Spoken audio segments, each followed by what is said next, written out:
नमस्कार. चला आज आपण कर्नाटकच्या त्या जीवनरेखांबद्दल जाणून घेऊया ज्यावर राज्याचा संपूर्ण विकास अवलंबून आहे. हो, आपण बोलतोय वाहतूक व्यवस्थेबद्दल. बघा, वाहतूक म्हणजे फक्त एका ठिकाणाहून दुसऱ्या ठिकाणी जाणं नाही. ती तर कोणत्याही अर्थव्यवस्थेची लाईफलाईन असते.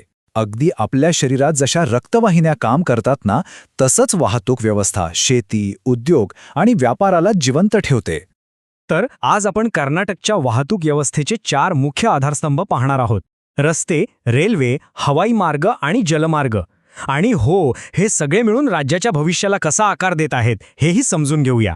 चला तर मग सुरुवात करूया अगदी पायाभूत गोष्टीपासून, म्हणजेच रस्त्यांपासून.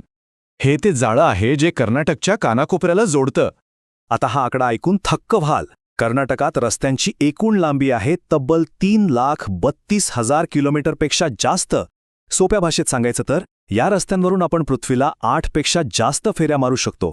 पण यात एक महत्वाची गोष्ट आहे. या प्रचंड मोठ्या जाळ्यापैकी जवळपास 64% रस्ते अजूनही कच्चे आहेत आणि याचा थेट परिणाम ग्रामीण भागातील विकासावर होतो.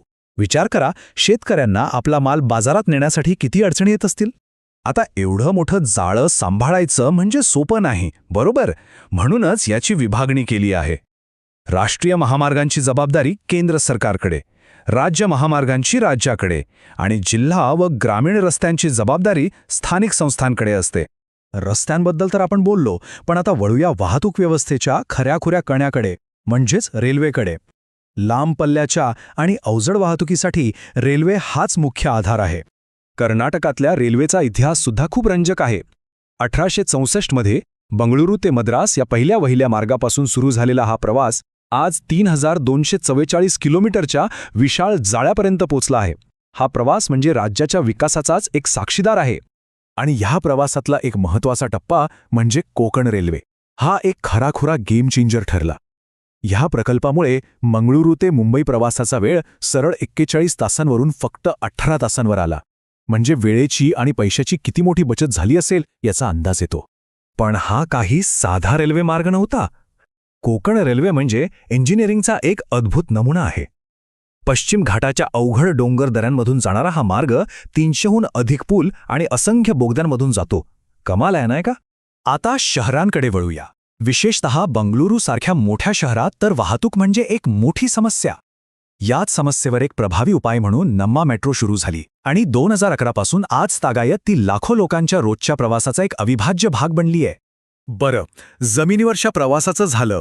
आता जरा आकाशात झेप घेऊया आणि बघूया हवाई वाहतूक, जी वेळ वाचवते आणि कर्नाटकला अवघ्या काही तासात जगाशी जोडते. कर्नाटकच्या नावावर एक खास विक्रम आहे. देशातलं पहिलं ग्रीनफील्ड एअरपोर्ट इथेच आहे. देवनहळ्ळीचं हे आंतरराष्ट्रीय विमानतळ पूर्णपणे नवीन जागेवर आधुनिक तंत्रज्ञानाने बांधलं गेलं आहे. याचा फायदा म्हणजे भविष्यात त्याचा विस्तार करणं खूप सोपं होतं.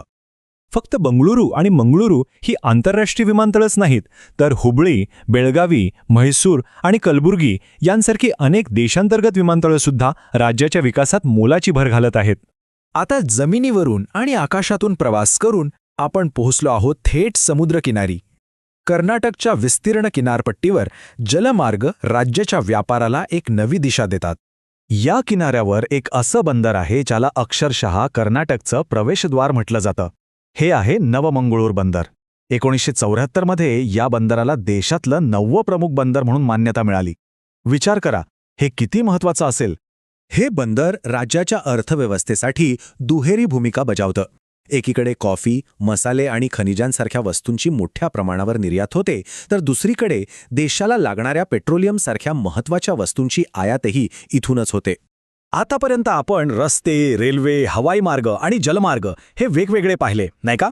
पण खरी गंमत तर तेव्हा आहे जेव्हा हे सगळे एकत्र येऊन एक शक्तिशाली व्यवस्था बनवतात. हे सगळं एका साखळीसारखं काम करतंय.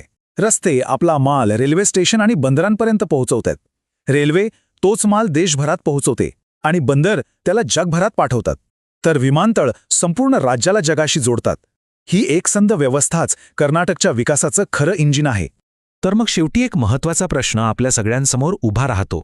कर्नाटकची अर्थव्यवस्था आणि लोकसंख्या ज्या वेगाने वाढत आहे ते पाहता या 4 जीवनरेखांपैकी कोणती जीवनरेखा भविष्यात सर्वात महत्त्वाची ठरेल आणि तिला अधिक मजबूत करण्यासाठी कोणती पावलं उचलणं गरजेचं आहे यावर विचार करायला हवा.